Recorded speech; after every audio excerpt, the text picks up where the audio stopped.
예수님께서는 파스카 축제 엿새 전에 베타니아로 가셨다. 그곳에는 예수님께서 죽은 이들 가운데에서 다시 일으키신 라자로가 살고 있었다. 거기에서 예수님을 위한 잔치가 베풀어졌는데 마르타는 시중을 들고 라자로는 예수님과 더불어 식탁에 앉은 이들 가운데 끼어 있었다. 그런데 마리아가 비싼 순 나르드 향유 한 리트라를 가져와서 예수님의 발에 붓고 자기 머리카락으로 그 발을 닦아드렸다. 그러자 온 집안에 향유 냄새가 가득하였다. 제자들 가운데 하나로서 나중에 예수님을 팔아넘길 유다 이스카리옷이 말하였다. 어찌하여 저 향유를 300데나리온에 팔아 가난한 이들에게 나누어 주지 않는가? 그가 이렇게 말한 것은 가난한 이들에게 관심이 있어서가 아니라 도둑이었기 때문이다. 그는 돈주머니를 막고 있으면서 거기에 든 돈을 가로채곤 하였다. 예수님께서 이르셨다. 이 여자를 그냥 놔두어라. 그리하여 내 장례 나를 위하여 이 기름을 간직하게 하여라. 사실 가난한 이들은 늘 너희 곁에 있지만 나는 늘 너희 곁에 있지는 않을 것이다. 예수님께서 그곳에 계시다는 것을 알고 많은 유다인들의 무리가 몰려왔다. 예수님 때문만이 아니라 그분께서 죽은 이들 가운데에서 다시 일으키신 라자로도 보려는 것이었다. 그리하여 수석 사제들은 라자로도 죽이기로 결의하였다. 라자로 때문에 많은 유다인이 떨어져 나가 예수님을 믿었기 때문이다. 이튿날 축제를 지내러 온 많은 군중이 예수님께서 예루살렘에 오신다는 말을 듣고서 종려나무 가지를 들고 그분을 맞으러 나가 이렇게 외쳤다. 호산나, 주님의 이름으로 오시는 분은 복되시어라. 이스라엘의 임금님은 복되시어라. 예수님께서는 나귀를 보시고 그 위에 올라앉으셨다. 이는 성경에 기록된 그대로였다. 딸 시온아, 두려워하지 마라. 보라, 너의 임금님이 오신다. 어린 나귀를 타고 오신다. 제자들은 처음에 이 일을 깨닫지 못하였다. 그러나 예수님께서 영광스럽게 되신 뒤에 이 일이 예수님을 두고 성경에 기록되고 또 사람들이 그분께 그대로 해드렸다는 것을 기억하게 되었다. 그리고 예수님께서 라자로를 무덤에서 불러내시어 죽은 이들 가운데에서 다시 일으키실 때 그분과 함께 있던 군중이 그 일을 줄곧 증언하였다. 군중이 이렇게 예수님을 맞으러 나온 것은 그분께서 그 표징을 일으키셨다는 말을 들었기 때문이다. 그러자 바리사이들이 서로 말하였다. 이제 다 글렀소. 보시오. 온 세상이 그의 뒤를 따라가고 있소. 축제 때에 예배를 드리러 올라온 이들 가운데 그리스 사람도 몇 명 있었다. 그들은 갈릴레아의 베사이다 출신 필립보에게 다가가 선생님, 예수님을 뵙고 싶습니다. 하고 청하였다. 필립보가 안드레아에게 가서 말하고 안드레아와 필립보가 예수님께 가서 말씀드리자 예수님께서 그들에게 대답하셨다.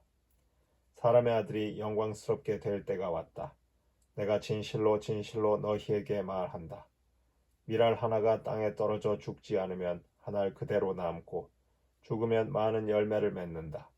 자기 목숨을 사랑하는 사람은 목숨을 잃을 것이고 이 세상에서 자기 목숨을 미워하는 사람은 영원한 생명에 이르도록 목숨을 간직할 것이다.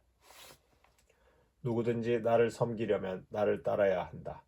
내가 있는 곳에 나를 섬기는 사람도 함께 있을 것이다. 누구든지 나를 섬기면 아버지께서 그를 존중해 주실 것이다. 이제 제 마음이 산란합니다. 무슨 말씀을 드려야 합니까?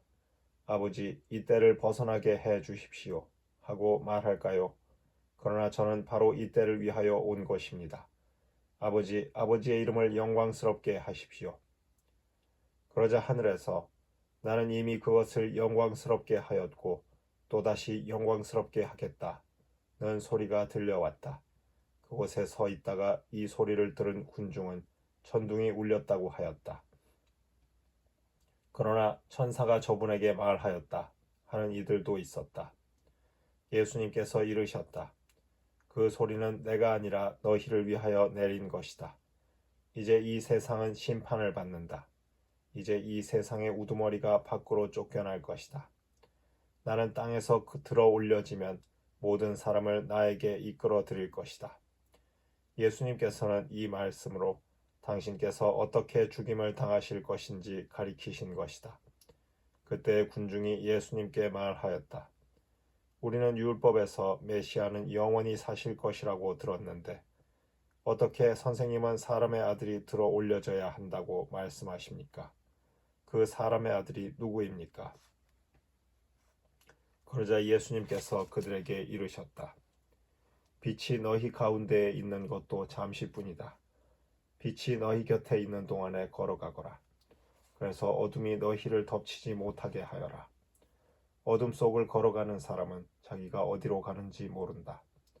빛이 너희 곁에 있는 동안에 그 빛을 믿어 빛의 자녀가 되어라. 예수님께서는 이렇게 말씀하시고 나서 그들을 떠나 몸을 숨기셨다. 예수님께서는 그들 앞에서 그토록 많은 표징을 일으키셨지만 그들은 그분을 믿지 않았다. 이는 이사야 예언자가 한 말이 이루어지려고 그리 된 것이다. 주님, 저희가 전한 말을 누가 믿었습니까? 주님의 권능이 누구에게 드러났습니까? 그들이 믿을 수 없었던 까닭을 이사야는 또 이렇게 말하였다. 주님이 그들의 눈을 멀게 하고 그들의 마음을 무디게 하였다. 이는 그들이 눈으로 보고 마음으로 깨닫고서는 돌아와 내가 그들을 고쳐주는 일이 없게 하려는 것이다. 이사야가 이렇게 말한 것은 그가 예수님의 영광을 보았기 때문이다. 그는 그분에 관하여 이야기한 것이다. 사실 지도자들 가운데에서도 많은 사람이 예수님을 믿었지만 바리사이들 때문에 회당에서 내쫓길까 두려워 그것을 고백하지 못하였다. 그들이 하느님에게서 받는 영광보다 사람에게서 받는 영광을 더 사랑하였기 때문이다. 예수님께서 큰 소리로 말씀하셨다. 나를 믿는 사람은 나를 믿는 것이 아니라 나를 보내신 분을 믿는 것이다. 그리고 나를 보는 사람은 나를 보내신 분을 보는 것이다. 나는 빛으로서 이 세상에 왔다. 나를 믿는 사람은 누구나 어둠 속에 머무르지 않게 하려는 것이다. 누가 내 말을 듣고 그것을 지키지 않는다 하여도 나는 그를 심판하지 않는다. 나는 세상을 심판하러 온 것이 아니라 세상을 구원하러 왔기 때문이다. 나를 물리치고 내 말을 받아들이지 않는 자를 심판하는 것이 따로 있다. 내가 한 바로 그 말이 마지막 날에 그를 심판할 것이다. 내가 스스로 말하지 않고 나를 보내신 아버지께서 무엇을 말하고 무엇을 이야기할 것인지 친히 나에게 명령하셨기 때문이다. 나는 그분의 명령이 영원한 생명임을 안다. 그래서 내가 하는 말은 아버지께서 나에게 말씀하신 그대로 하는 말이다.